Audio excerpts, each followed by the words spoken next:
पहला है what are class and objects in C++। क्योंकि C++ एक ऑब्जेक्ट ओरिएंटेड प्रोग्रामिंग लैंग्वेज है, इसीलिए इसमें ऑब्जेक्ट का कॉन्सेप्ट है। अगर आप किसी भी प्रोग्रामिंग लैंग्वेज के बारे में बात करें जो ऊप्स होने का दावा करती है, उसमें क्लास और ऑब्जेक्ट होंगे। तो क्लास है क्या? मैं आपको पहले एग्जांपल दिखाऊंगा, उससे आप समझिए।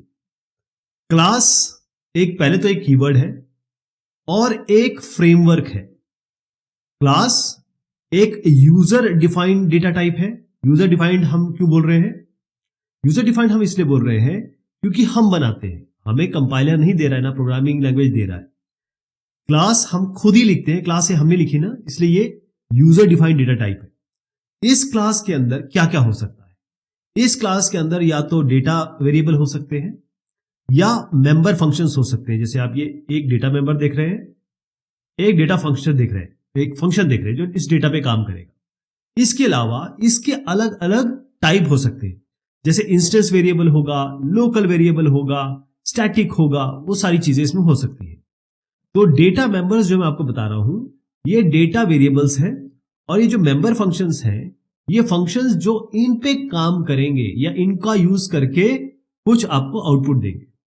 क्लास बन गई। क्लास ध्यान रखिएगा, क्लास केवल एक ब्लूप्रिंट है, मेमोरी भी जगह भी नहीं लेती है, ये तो आपने बस बना दिया, क्योंकि ऑब्जेक्ट बनाने के लिए क्लास चाहिए।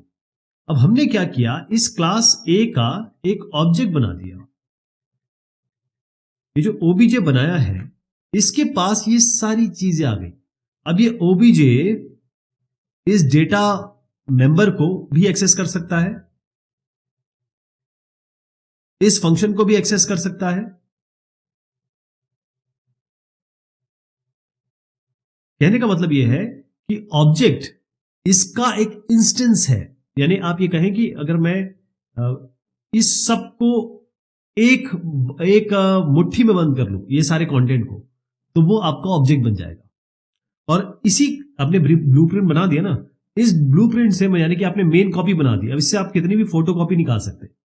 तो ये फोटो कॉपी है, इसलिए इंस्टेंस कह रहे हैं। और एक ऑब्जेक्ट नहीं, आप सैकड़ों ऑब्जेक्ट बना सकते हैं, कोई लिमिटेशन भी नहीं है ऑब्जेक्ट बनाने की, राइट?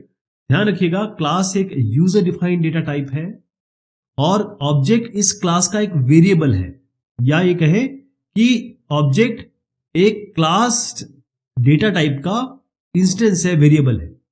जैसे अगर आप यहां पर इसी को देख लीजिए, इंट डेटा लिखा हुआ है, ये जो डेटा है वो इस इंटीजर टाइप का एक वेरिएबल हो गया, इंटीजर टाइप वेरिएबल हो गया। इसी तरीके से जैसे हमने ये किया, इस क्लास का ये ऑब्जेक्ट बन गया। थोड़ा और इस तरीके से समझाता हूं कि हमने एक क्लास बनाई कार। अब हमने एक ऑब्जेक्ट बनाया, मान लीजिए फोर्ड करके, एक बनाया टोयोटा और एक वॉक्सवैगन।